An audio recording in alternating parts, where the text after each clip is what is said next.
کچھ عرصہ دیکھ لیتے. اگر پاکستان کی معیشت بہتر ہوتی ہے, لوگوں کی روزمرہ کی زندگی بہتر ہوتی ہے, مہنگائی کم ہوتی ہے اور لوگوں کی زندگی کا سٹینڈرڈ اچھا ہوتا ہے, پھر کچھ نہ کچھ جواز بنے گا.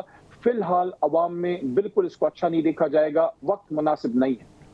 اچھا, تو پھر سر آپ کو لگتا ہے کہ تحریک انصاف کو بھی سوچنا چاہیے تھا یا آپ کی جماعت کو, کیونکہ آپ کے 67 لوگوں نے دستخط کیے ہیں سر اس بات پر, ان کی بھی یہی رائے ہے کہ ہاں تنخواہ بڑھنی چاہیے, کیونکہ تحریک انصاف نے تو اس کی مخالفت کی ہے کہ اسراف نہیں ہونا چاہیے. میں سمجھ سکتا ہوں کہ ہلکے کے اخراجات ہوتے ہیں, سب کچھ ہوتا ہے, لیکن سر دیکھیں ایک ایم این اے جو الیکشن لڑ کے آتا ہے سر, وہ اتنا تو آپ کو بھی معلوم ہے اور مجھے بھی معلوم ہے کہ وہ پارلیمنٹ کی تنخواہ پہ گزارا نہیں اس کا ہوتا, وہ ایک صاحب ثروت شخص ہوتا ہے کہ جو الیکشن لڑ کے آتا ہے. ہاں کم لوگ ہوتے ہیں آپ جیسے جو مڈل کلاس ہوتے ہیں سر, لیکن ایک اکثریت ان کی ہے کہ جن کے پاس بہت پیسہ ہوتا ہے ماشاءاللہ. اس بات سے میں کلی طور پہ متفق نہیں, جزوی طور پہ ہوں. آپ کی اس بات سے میں ایگری کرتا ہوں کہ اس میں مڈل کلاس کے لوگ بھی ہیں اور اس میں بڑے بڑے جاگیردار اور نواب اور بڑے بڑے انڈسٹریلسٹ بھی ہیں. سینٹ کی سیٹ کا میرا اور آپ جیسا بندہ سوچ بھی نہیں سکتا اگر اس کی جیب میں کروڑوں اربوں روپے نہ ہوں. لیکن یہاں پھر ایسے بھی لوگ ہیں جو they really have to struggle to make ends meet.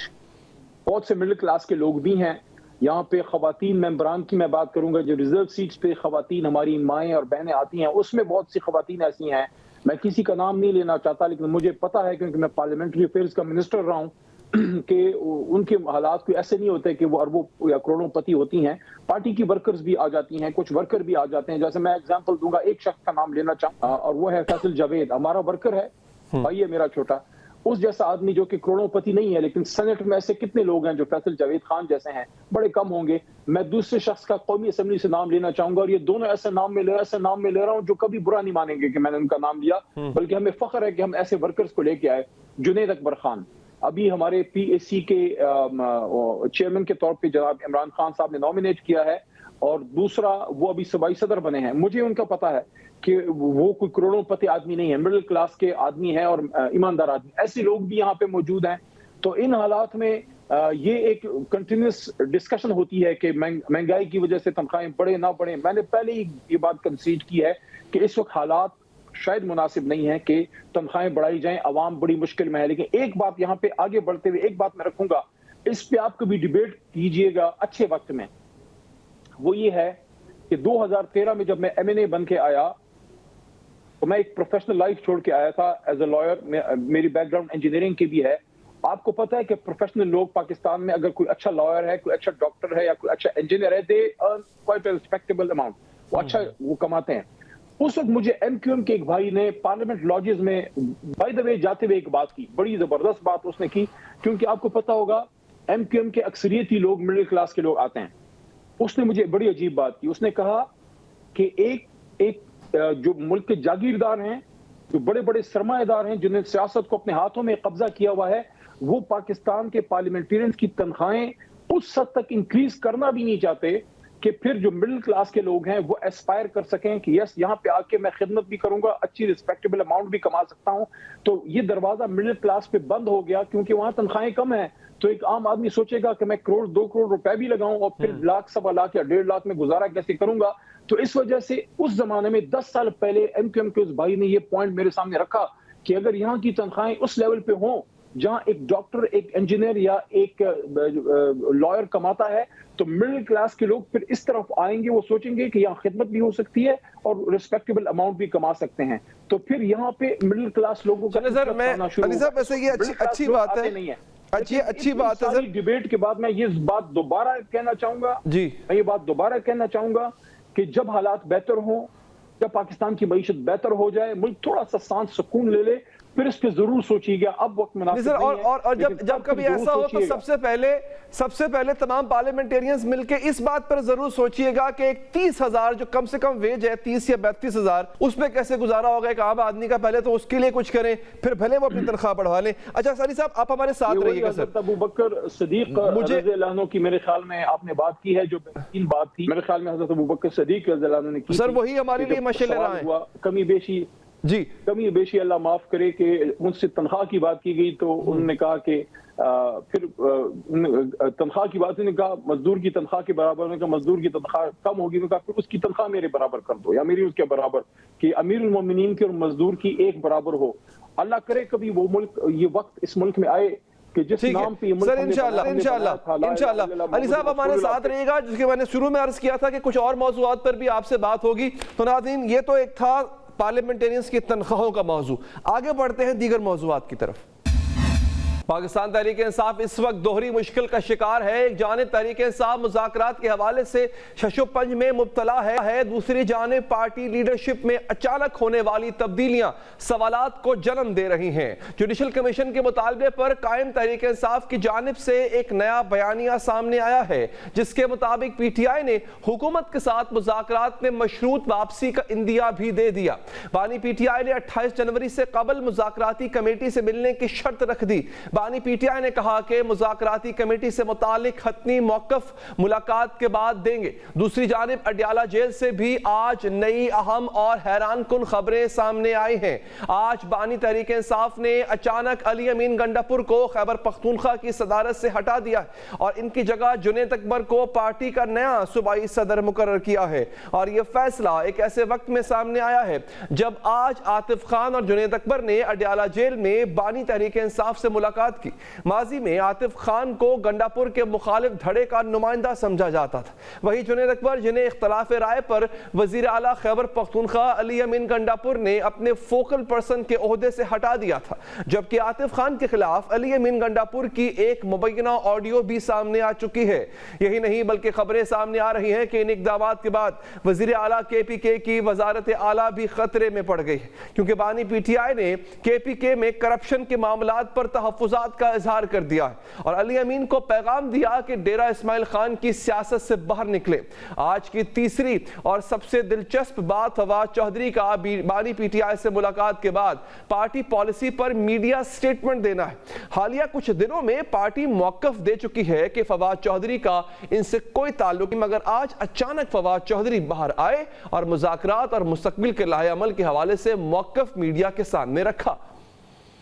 Khan صاحب نے مولانا فضل الرحمان صاحب کو، شاہد خاقان عباسی صاحب کو اور محمود اچکزئی صاحب کو جو ہے وہ کہا ہے کہ مذاکرات کے عمل میں جو بھی آئندہ اگر کوئی ہونا ہے تو اس میں ان کو شامل کیا جائے، اور انہوں نے اب اسد کیسر صاحب کے ذمہ لگایا ہے کہ وہ لیڈ کریں اور یہ ایک الائنس جو ہے بڑا وہ بنانا چاہیے، اور اسی کے لیے انہوں نے اس میں جو ملاقاتیں ہوئی ہیں اور ان کو اپریشیٹ کیا ہے، اور اب یہ جو الائنس ہے اس کو آگے بڑھانے کی طرف جو ہے وہ خان صاحب کا مین ایمفیسس ہے۔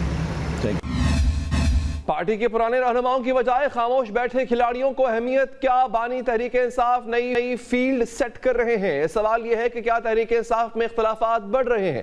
سوال یہ ہے کہ علی امین گنڈاپور پر جنید اکبر کو فوقیت دے کر وزیر اعلیٰ کو پیغام کیا دیا گیا؟ کیا بانی تحریک انصاف پارٹی قیادت پر عدم اعتماد کر رہے ہیں؟ سوال تو یہ بھی ہے کہ قیادت میں تبدیلی، سیاسی فیلڈ میں تبدیلی، کھیل منطقی انجام تک پہنچ سکے گا؟ بات کریں گے، جناب علی محمد خان صاحب ہمارے ساتھ موجود ہیں۔ خان صاحب سوالات بہت ہے، لیکن پہلے میں آغاز کروں گا فواد چودھری جو کہ پارٹی کا حصہ بھی نہیں ہے، وہ باہر آ کے پارٹی پالیسی بیان دے رہے ہیں۔ پہلی بات تو یہ وہ خان صاحب سے ملاقات کر رہے ہیں، آپ لوگوں کی ملاقات اتنی فریکوینٹ نہیں جتنی ان کی ہو رہی ہے آج کل۔ ایک دوسرا یہ کہ کیا وہ پارٹی پالیسی کا اعلان اس طرح کر سکتے؟ ملاقات تھوڑی سی ہماری مشکل ہو گئی ہے، ایون سلمان راجہ صاحب کو بھی کچھ موقعوں پہ روکا گیا ہے پچھلے کچھ عرصے میں۔